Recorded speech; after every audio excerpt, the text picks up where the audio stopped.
संत रामपाल जी महाराज से दीक्षा प्राप्त करके सुखी हुए भक्त के अनुभव। अब देखिए जगत गुरु तत्वदर्शी संत रामपाल जी महाराज के मंगल प्रवचन। काकभूषण ने कहा कि एक समय मैं मानव शरीर प्राप्त था और मेरी 20 वर्ष की आयु थी, युवा था। एक भयंकर अकाल गिरा उस क्षेत्र में जहां हमारा परिवार रहता था। मेरा पूरा परिवार नष्ट हो गया भूख के कारण। टक्कर मार मार कर भाई बहन और माता पिता मर गए। मैं युवा था, शक्ति मेरे में ज्यादा थी उनसे। मैं कई दिन रोज तक भूख सहन करके जीवित रहा। उस क्षेत्र को छोड़कर मैं दूसरे स्थान पर चला गया जहां अकाल नहीं था। वहां पेट भर अन्न खाया, लेकिन हृदय में एक ऐसी चोट लग गई कि ये क्या क्या जीवन है यहाँ का। कल तक हम भाई बहन माता पिता के साथ बड़े प्यार से खेल रहे थे, रह रहे थे, एक दूसरे से बगैर एक पल भी दूर नहीं हो सकते थे। और आज ना माँ रही, ना बाप रहा, ना बहन रही, ना भाई रहे। इसने मुझे इतना तोड़ दिया कि अब कुछ सूझ नहीं रहा था। इतने में क्या सुना कि एक मंदिर से आवाज आई, भगवान की चर्चा हो रही थी। वहां गया तो मंदिर के अंदर एक शिव का पुजारी एक ब्राह्मण कथा कर रहा था। मैं पीछे बैठ गया जाकर।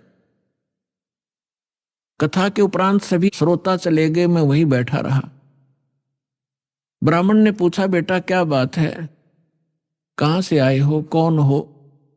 तब मैंने अपनी दुख भरी कहानी ब्राह्मण को बताई। पंडित बड़ा दयालु था, मुझे सीने से लगाया और कहा, बेटा यहां तो दुखों के पहाड़ ऐसे ही टूटते रहेंगे, आप भक्ति किया करो, भक्ति करो बेटा। भक्ति से भगवान सहारा देता है और मोक्ष हो जाता है। तेरा कुछ नहीं है तो आप यहां मंदिर में रहो मेरे साथ। तो वो मंदिर में रहने लगा।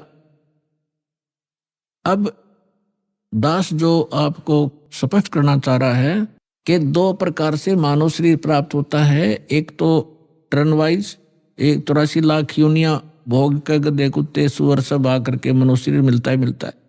दूसरा मिलता है पुण्य कर्मों से लगातार कई भी मनुष्य जीवन हो जाते हैं कंटिन्यू। तो काकभूषण का जो जन्म था वो टर्न वाइज था उसका। वो पिछले जन्म में मनुष्य नहीं था। वो बता रहा है कि मैं इतना दुष्ट था, 6 महीने तक मैंने उस महापुरुष की संगत की, ब्राह्मण की, और इसी कथा सुनाया करता था। और कथा सुना के यूं कहा करता, बेटा दीक्षा ले ले, भगवान की भक्ति से मोक्ष होगा। तो मैं टाल मटोल कर जाता था, फिर देखूंगा महाराज, क्योंकि तुलसी पिछले पाप से हरि चर्चा ना भावे, जैसे जबर के बेग से भूख विदा हो जाए। जैसे किसी को बुखार हो गया हो, मलेरिया हो, तो उसको चाहे मनुखा दाख, किशमिश, हलवा, पूरी, खीर, कितना स्वादिष्ट भोजन दे दीजिए, वो जीभ परखते ही कहता कड़वा कड़वा लगता है, मुझे अच्छा नहीं लगता। अब ना वो मनुखा कड़वी है, ना हलवा और खीर कड़वी है। उस बुखार ने उसकी व्यवस्था शरीर की इसी बना दी कि उसको स्वादिष्ट वस्तु भी कड़वी महसूस हो रही है। अब वो उनको नहीं खा सकता, चाहे कितनी कोशिश कर लो, जीभ परखते ही थूक देता है, उसके बस की बात नहीं। अब उसके लिए ट्रीटमेंट क्या है, उसका विकल्प क्या है कि उसने कड़वी गोली खानी पड़ेगी ना चाहते हुए, और फिर वो व्यवस्था ठीक होगी। तो इसी प्रकार उसकी मजबूरी होगी वहां रहने की, उस काकभूषण की। और कोई सहारा नहीं था, कहीं रोटी नहीं थी, वहां रोटियां मिल रही थी, वो रहता रहा उस संत के साथ, लेकिन उसके अंदर वो भगवान की जो मनुखा दाख सुहावा नहीं थी। 6 महीने तक उसने संगत करी, जब जाके एक दिन उसने दीक्षा ली। अब काल का इतना भयंकर जाल है कि ब्राह्मण वृद्ध हो गए, वो युवा थे। जो कथा गुरुजी सुनाया करते 6 महीने में, 1 वर्ष में उसको वो याद होगी। उनकी अब्सेंस में वो कथा सुनाने लग गया, तो जितने भी श्रोता आते थे वो उसकी प्रशंसा करते थे कि वाह भाई वाह, कमाल कर दिया, आप तो पंडित जी से भी अच्छी तरह से कथा सुनाते हो, आपकी तो आवाज भी बड़ी सुरीली है। अब वो बताता है इससे पुण्यात्माओं आपको जो फाउल पॉइंट हैं आपके भक्ति के, ये भी जानकारी होगी, हम कहाँ मार खाते रहे। अब उसमें अभिमान हो गया, प्रशंसा का पात्र बन गया, हवा भर गई उसके अंदर, और हम यहां दुखी होते हैं। कहते राज तजना सहज है, सहज तरिया का ने, और मान बढ़ाई ईर्षा दुर्लभ तजनाई। अब उसको मान बढ़ाई का रोग लग गया।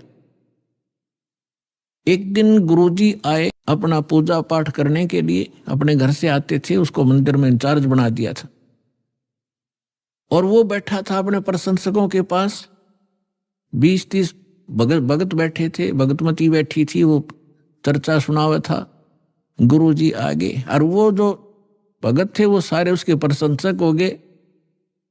तो उसने उस दिन खड़ा होकर के गुरुजी का सत्कार नहीं किया, बैठे बैठे देख लिया, और मन में ये था यदि मैं उठूंगा खड़ा होऊंगा तो मेरी बेइज्जती ना हो जाए श्रोताओं के सामने। उसमें ये दोष था, लेकिन संत ने ये ध्यान नहीं दिया। वो अपनी पूजा की धुन में उनके पास से निकल गया और मंदिर में आगे चला गया। वो बाहर परिसर में बैठे थे बरंडे में। तब आकाशवाणी हुई। भगवान शंकर का पुजारी था वो ब्राह्मण। भगवान शंकर ने आकाशवाणी की, ए धूर्त, तूने अपने गुरु का अनादर किया है, तुझे 1 लाख वर्ष तक नरक में डाला जाएगा। ये आकाशवाणी सुन ली गुरुजी ने। अपने आत्माओं, कबीर साहब कहते हैं, बहुत प्यारा बालक माँ का, उससे बढ़कर शिष्य गुरुओं का। अब पिता को पुत्र पुत्री बहुत अच्छी प्यारी लगते हैं, माँ को पिता से भी 100 गुना प्रेम होता है अपने बच्चों में, बेटा और बेटियों में। और यहाँ ये भी साथ में सिद्ध होता है कि गुरु जी को अपने शिष्य उन माँ से भी 100 गुना प्यारे होते हैं, कि ताकि इनका कल्याण हो, क्योंकि वो भविष्य की जानकारी रखता है कि यदि ये इस भक्ति पर सफल नहीं हुए तो इनके ऊपर के कर टूटेगा।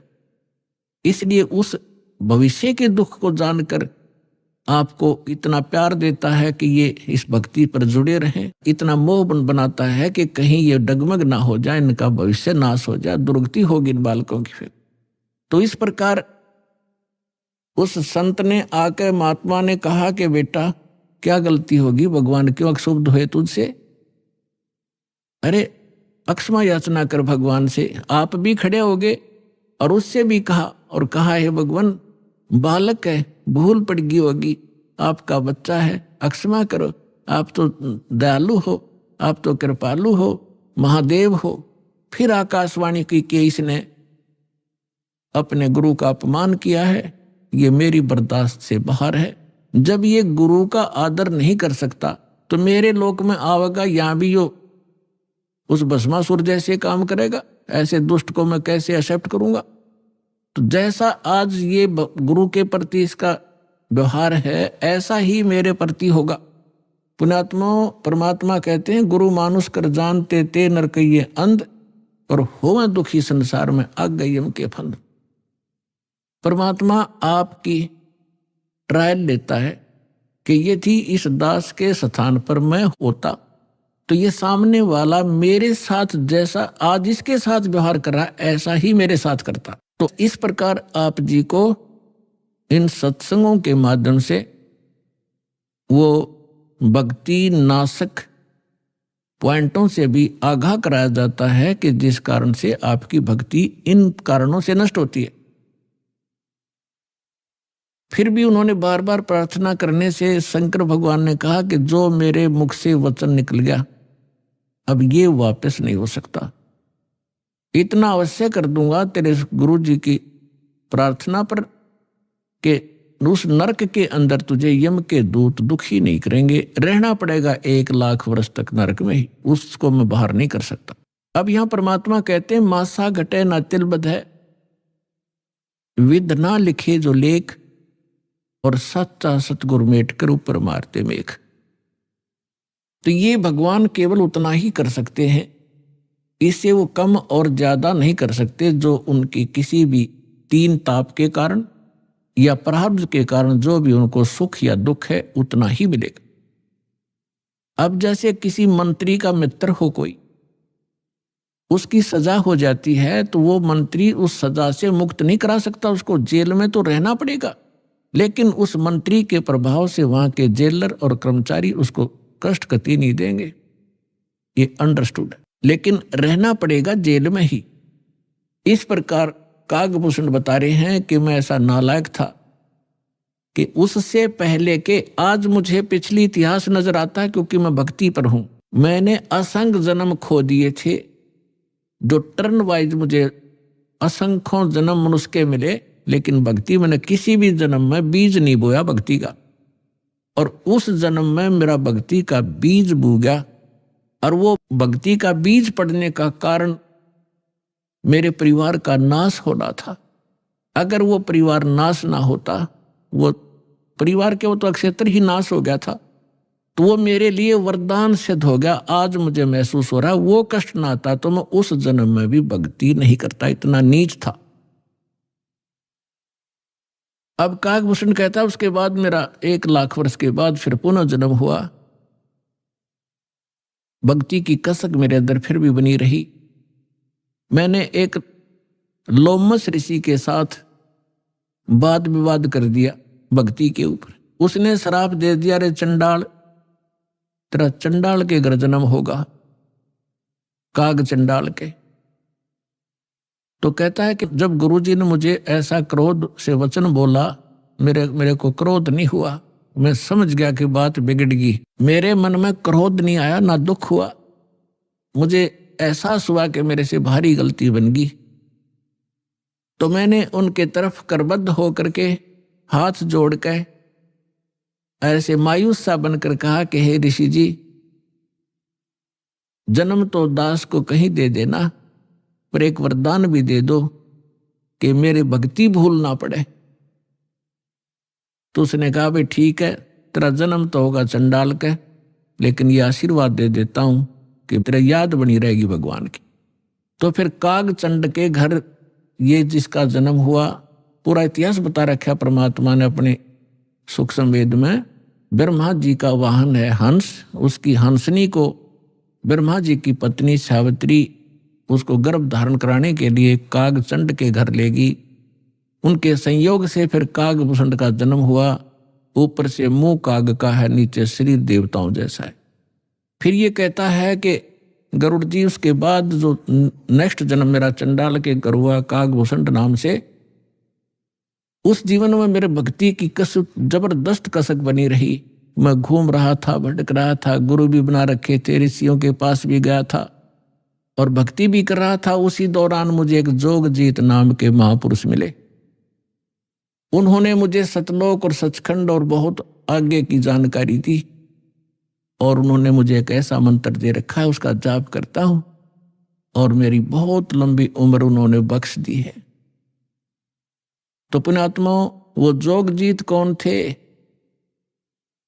ये वो परमात्मा है कबीर साहब, हमारे परम पुरुष।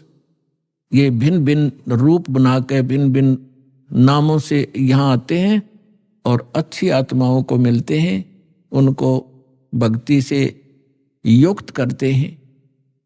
तो जो प्रसंग चल रहा था कि जैसे आप पूर्व जन्म के पुण्यकर्मी प्राणी हो, उनको मनुष्य जीवन मिला है, तो वो आज भी भक्ति की कसक आप में विद्यमान है, आप भटक रहे हो। और कुछ ऐसे व्यक्ति हैं एक ही घर में, एक तो इस ज्ञान को सुनते ही भाग लेता है और दूसरे को समझाने की चेष्टा करते हैं तो भी वो नहीं मानते हैं, विरोध करते हैं। तने देवी देवता छोड़ दिए, तने बैठा बैठा दिया है, देवता रुष्ट हो जाएंगे, ये हो जाएगा, नुकसान हो जाएगा, या वो भक्ति करते ही नहीं है। तो इसका कारण बताया परमात्मा ने। कबीर साहब कहते हैं, सटदल दोनों दीन का, दिल में दोष न धार, सतगुरु का कोई एक है, यू काल का सब संसार। जैसे कोयल जो होती है, ये कोयल अपना अलग से घोंसला बनाकर अंडे नहीं पैदा करती, क्योंकि अलग से वो अंडे देती है तो कौवे उसको खा जाते अंडों को। वो ऐसे सूझबूझ से अपना काम निकालती है। जो मादा काग कौवी कहीं अंडे उत्पन्न कर देती है, उस ताक में रहती है, और जब वो कभी बाहर जाती है अपना आहार करने के लिए, चुग्गा चुगने के लिए, तो पीछे से उसी के घोंसले में अंडे उत्पन्न कर देती। अब वो कभी वापस आती है तो वो 2 के स्थान पर 4 अंडे पाती है, लेकिन वो समझ नहीं पाती है तेरा कौन सा है, दूसरा कौन सा है। तो उन सभी को वो उसको परिवरिश कर देती है, उनसे बच्चे निकाल देती है और उनमें उसका अपना सा मोह हो जाता है। और वो कोयल सामने देखती रहती है, उनके आसपास रहती है कि कब ये बच्चे उड़ने योग्य हों और फिर इनको मैं साथ ले जाऊं। जब वो देख लेती है कि ये बच्चे कुछ दूर तक उड़कर वापस आने लगे हैं, तब दूर वृक्ष पर बैठ के अपनी बोली बोलती है, कुहू कुहू की। जो कोयल के बच्चे होते हैं वो उस आवाज से प्रभावित होते हैं और ऐसे चारों तरफ देखते हैं, उस आवाज के साथ वो खींचे चले जाते हैं। और जो काग वाले होते हैं उनका असर भी नहीं होता, वो अपने बैठे ऐसे ही। वो उड़कर चल पड़े, कोयल वाले काग वाले वहीं रह गए। अब कभी दौड़ती है, उड़ती है पीछे पीछे उनके साथ कि मेरे बच्चे गए, तो कोयल और दूर चली जाती है, कुहू कुहू करती हुई उड़ती हुई, तो बहुत दूर निकल जाती है। कभी वापस आ जाती है कि ये बच्चे तो गए सो गए, कहीं पीछे वालों को हानि ना हो जाए। उनको छोड़कर वह वापस आ जाती है। तो कोयल वाले बच्चे अपनी माँ की बोली पहचान कर उसके साथ चले जाते हैं और काग वाले वहीं रह जाते हैं। घर घर के अंदर आज ऐसी स्थिति हो चुकी है। जो परमात्मा के पूर्व जन्म के संस्कारी हंस हैं, परमात्मा की इस बोली को, कोयल की बोली को सुनते ही फड़क गए और भाग लिए सतलोक आश्रम की ओर। और वो भी अगर शाने नहीं हुए हैं, भी समझन जोगे जो शेष रह रहे हैं, ये भी हो सकता है, तो वो भी अगर कोयल के होंगे तो अवश्य सतलोक आश्रम में आना पड़ेगा उनको। तो ठीक इसी प्रकार पिछले संस्कार से आपको सब वस्तु प्राप्त हो रही है, लेकिन आगे की भी तैयारी करवानी है। जैसे कागभूषण का पिछला संस्कार नहीं था, ऐसा रीजन बन गया और उसके ऊपर इतना सत्संग की बौछार होगी, ना चाहते हुए भी उसने वहां रहना था। रोज ऋषि ने, संत ने सत्संग करना था, उसका असर हो गया। अब जैसे किसी को सर्प डस जाता है और पहले मंत्रों से ये सब जतन हुआ करते थे, गारुड़ एक मंत्र सिद्ध कर लेता है और उस मंत्र से फिर वो विष उतारता है। जिसको सर्प ने डसा हुआ है वो अचेत पड़ा है, ना उस मंत्र की लैंग्वेज समझता है, ना आवाज सुन रहा है, लेकिन वो मंत्र फिर भी उसके ऊपर असर करके विष रहित कर देता है और वो सचेत हो जाता है। ठीक इसी प्रकार आज परमात्मा ने यही तरीका बनाया है।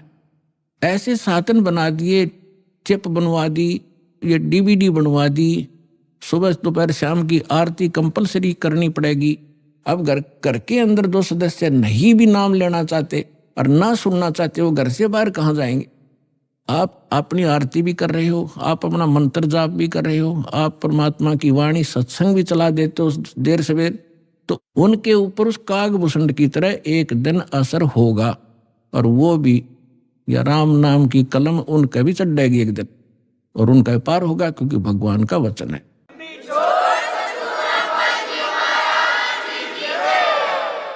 तो ये तरीका अपनाया परमात्मा ने। परमेश्वर ने बताया कि हमारी काल के साथ वार्ता हुई थी, इसने मुझे चापलूसी करके वचनबद्ध कर लिया था। जो परमात्मा ने कहा था कि मैं नीचे के लोकों में जाके तेरी वास्तविकता बताऊंगा सभी प्राणियों को कि तू भगवान नहीं है, तू काल है, इनको खाता है, इसलिए तो इनको जन्मता और मारता है, पैदा करवाता और मारता है। असली भगवान कोई और है, वहां जाने का तरीका मैं बताऊंगा, ऐसा गुप्त मंत्र मैं लेकर आया हूं। तब काल ने पैर पकड़ लिए, बहुत ज्यादा जो है प्रार्थना की, परमात्मा ने स्वीकार की। इसने कहा कि भगवान 3 युगों में जीव ना ले जाना, कम ले जाना थोड़े थोड़े, और चौथे युग में कलयुग में कितने ही जीव ले जाना, इतनी दया मेरे पर कर दो। परमात्मा को भी पता था कि सतयुग त्रेता द्वापर में ये जीव गणे दुखी नहीं होते और इनकी पूर्व जन्म की बैटरी चार्ज होती है, उसी से ये सुखी होते हैं और ये सोच रहे होते हैं हम राम और कृष्ण की भक्ति कर रहे हैं, शायद इसी से सुखी हैं, तो इसलिए ये मेरे ज्ञान को स्वीकार नहीं कर पाएंगे। मालिक को मालूम था, तो इसलिए मालिक ने कहा था परमात्मा ने कि भाई ठीक है, चौथा युग जब कलयुग आई तब हम अपना अंश पठाई और काल फंद छूटे नरलोई सकल सृष्टि परवानिक हुई।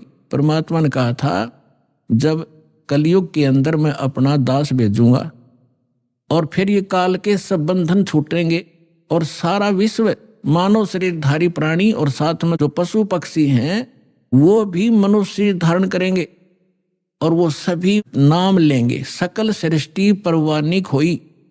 परवानिक माने विकसित होंगे। और कहते हैं कलयुग बीते 5500 पाचा तब ये वचन मेरा होगा साचा। और कलयुग बीत जावे जब एता सकल यानी सभी प्राणी परम पुरुष पद चेता। 600 वर्ष पहले मालिक की वाणी में लिखा हुआ है, कबीर वाणी में, सच्चिदानंद घन ब्रह्म की वाणी में यानी सूक्ष्म वेद में, उस तत्व ज्ञान में परमात्मा ने बोला था, धर्मदास जी लिखा था। उसमें कहा है कि जब चौथा युग जब कलयुग आई तब हम अपना अंश पठाई और काल फंद छूटे नरलोई। नर नारी सभी का काल का फंद छूटेगा। तो इसने जकड़ रखा है, मूर्ख बना रखा है, बस इतना ही सीमित कर दिया, ये तेरा बेटा है या तेरी बेटी है, ये तेरी कार या तेरी कोठी है, 1 मिनट में मृत्यु हो जा, छोड़ बेटा अब ये सब मेरी है, तू गधा बन। तो यह भूल या हमारे साथ इसने धोखा कर रखा था। इस ज्ञान से अब हमें खूब समझ में आएगा और हमारे बच्चे भी सुरक्षित रहेंगे, हम भक्ति करेंगे। परमात्मा की शरण में आने से हमारे प्रारब्ध के जो पाप आने हैं, मृत्यु होने, अकाल मृत्यु या कोई अन्य अंग भंग होना है, वो नहीं होगा। अगर आप नियमित रहोगे, सच्चा विश्वास के साथ ही सद्भक्ति करोगे तो वो दुख टलेंगे। आपके बच्चे आखिर तक आपके साथ रहेंगे जब तक, और वो भी मुक्त होंगे और आप भी होंगे यदि सारे भक्ति पर लग जाओगे।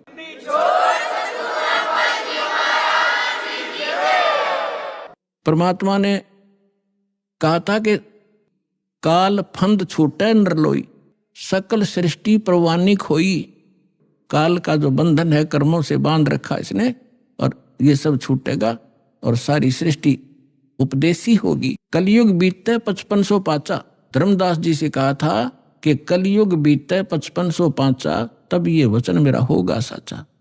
आज से 600 वर्ष पहले मालिक ने ये कहा था कि पूरा विश्व मेरी भक्ति करा करेगा कबीर की, और सभी उस सतलोक के परमेश्वर के उस परम पद के जानकार होंगे, सबको ज्ञान हो जाएगा उस परम पुरुष के उस पद का। जो गीता अध्याय नंबर 18 के श्लोक नंबर 62 में कहा कि अर्जुन तू सर्वभाव से उस परमेश्वर की शरण में जा, उसकी कृपा से तू परम शांति को और सनातन यानी शाश्वत स्थान को प्राप्त होगा। गीता अध्याय नंबर 15 के श्लोक नंबर 4 में कहा कि तत्वदर्शी संत की प्राप्ति के उपरांत यानी तत्व ज्ञान से परिचित होने के उपरांत परमेश्वर के उस परम पद की खोज करनी चाहिए जहां जाने के बाद साधक फिर लौटकर कभी संसार में नहीं आते। और जिस परमेश्वर ने सब ब्रह्मांडों की रचना की है, अपने विषय में गीता ज्ञानदाता कहता दूसरे अध्याय के 12वें श्लोक में, चौथे अध्याय के 5 और 9 श्लोक में, 10वें अध्याय के दूसरे श्लोक में कि अर्जुन तेरे और मेरे बहुत जन्म हो चुके हैं, आगे भी होंगे और पहले भी हम जन्मते रहे हैं। इसलिए वो कहता अर्जुन तू सर्वभाव से उस परमेश्वर की शरण में जा जिसकी कृपा से तू परम शांति को और सनातन परम धाम को प्राप्त होगा। तो यहां बता रहे हैं परमेश्वर के कलयुग बीत जावे जब एता 5505 वर्ष, और तब सकल प्राणी उस परम पुरुष के परम पद चेता, उस परमेश्वर के उस परम पद के सभी जानकार हो जाएंगे। कोई सतलोक है, सचखंड है जहां हम रहते थे, वहां जाना है तो जहां आशा ताबासा हुई, मन कर्म वचन सुमरियो सोई। तो जो प्रसंग चल रहा है हम उसी पर आते हैं। अब आपके जो पूर्व जन्म के संस्कार हैं उस कारण से आप भक्ति की चाह आप लिए हुए हो। दुर्भाग्य आपका कि उन नकली संतों के पास पहुंच गए। तो परमात्मा ने कहा था कि जब कलयुग 5505 बीत जाएगा उसमें सभी पंथ और सभी जितने भी मजहब अपना उनके धर्म गुरु, वर्तमान गुरु जो भी ज्ञान रखते हैं वो सब सुना चुके होंगे, उनकी बहुत बड़ी पुस्तकें बन चुकी होंगी। उसके बाद मेरा दास जाएगा और उन्हीं सदग्रंथों को, जिन सदग्रंथों पर प्रत्येक मानव आधारित है, जो भी जिस मजहब धर्म से संबंध रखता, उन्हीं से यथार्थ ज्ञान उनके रूबरू करेगा। उसके लिए परमात्मा ने सबसे पहले आपको ये इंस्ट्रूमेंट बनवाए, प्रोजेक्टर बनवाए, टीवी चैनल बनवाए। तो आपको तो अब समझ में आएगी कि ये क्या हो रहा है।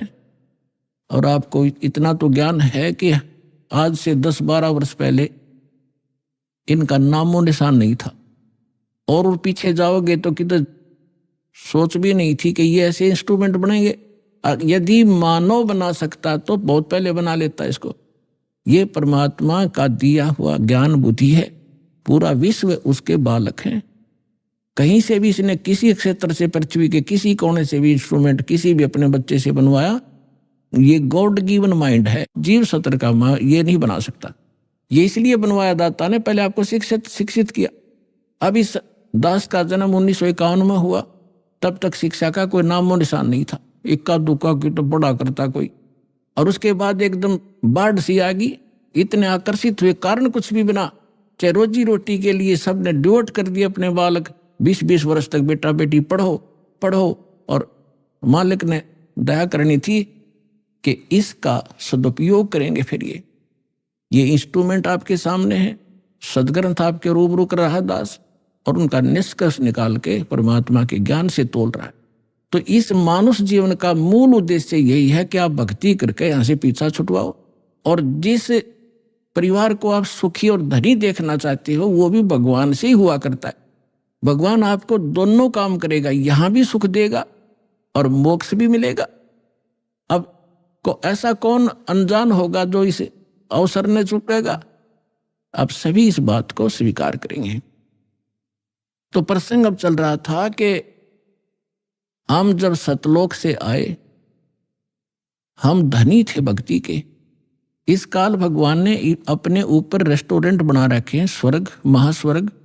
प्रत्येक जो भी देव है उन देवों के अपने लोक हैं अलग से, जैसे विष्णु लोक, शिव जी का लोक, ब्रह्मा जी का लोक। तो वहाँ इन्होंने अपने रेस्टोरेंट बना रखे हैं। वहाँ जो विष्णु जी का पुजारी वहाँ जाएगा, उसने जितने पुण्य किए हैं, भक्ति की है भगवान की, तो उसका टैक्स लेगा वो उस रेस्टोरेंट में 10%, किसी ने 20% उसकी पुण्य कमाई से। और वहाँ सब सुविधाएं उनको देंगे जैसे होटल में होता है। पैसे उसी के होंगे, खर्च पुण्य उसी के होंगे। उन पुण्यों से भी 10-20% वो ये देवता हम आपसे टैक्स लिया करते हैं। और जब आपकी वहाँ पूंजी समाप्त हो जाएगी, पुण्य समाप्त होती है, आपको 84 लाख योनियों में गधे कुत्ते जो भी संस्कार वैसे वहाँ भेज दिया जाएगा। और अब हम जो सतलोक कैसे जाएंगे? हमारी भक्ति शास्त्र अनुकूल ना होने से हमारे पूर्व जन्म के जो संस्कार थे वो सतयुग, त्रेता, द्वापर में अक्षीण हो गए। अब चौथा युग जब कलयुग आ गया, अब इसमें आप देख रहे हो कोई प्राणी सुखी नहीं है, कोई भी सुखी नहीं है। चाहे ऊपर तो आपने कितना चिकना चोपड़ा दिखता हो और चाहे प्रधानमंत्री दिखाई देता, उसको चैन सपने में नहीं। कोई ना कोई ऐसी टेंशन उसके घर करी हुई है कि वो बता भी नहीं सकता किसी को। तो इसलिए परमात्मा को ये मालूम था कि जब इनके पुण्य क्षीण हो जाएंगे तब इनकी आंखें खुलेंगी। ये वो भक्ति भी करके छक लेंगे, उन संतों के पास भी भटक कर छक लेंगे जिनको ये संत मानते, और फिर भी ये ज्यों के त्यों रहेंगे। तब हमारे दास के पास आएंगे, और वो ऐसा मंत्र समर्थ के पास वो पावर है कि आपके संस्कार प्रारब्ध के दुख को भी, प्रारब्ध के संस्कार को भी वो चेंज कर सकता है। मासा घटे न तिल बधे, विद ना लिखे जो लेख, और सच्चा सतगुरु मेट के ऊपर मार दे मेघ। अब सतगुरु ना मिलने से भेड़ पूछ को पंडित पकड़े, बादो नदी बिहंगा, गरीबदास वो भवजल डूबे, जिनको नहीं साध सत्संगा। कबीर इस संसारे को समझाऊं के बारे, ये पूछ पकड़ के भेड़ की और उतरा चावे पारे। साधना तो नकली कर रहे और इंतजार कर रहे सुख होने की और मोक्ष की। कहते हैं संशय शोक सराय में सूतक दिन राती, और जीवित जग में जूती पड़े फिर जम तोड़े छाती। सत्साधना ना करने से हमेशा आपके संशय और शोक, ये दुख सदा बने रहेंगे। और जीवित जग में जूती पड़े, यहां नरे कष्ट भोगोगे और फिर जम तोड़े छाती, यम के दूत आगे फिर बहुत दुखी करेंगे जो सत साधना नहीं कर रहे।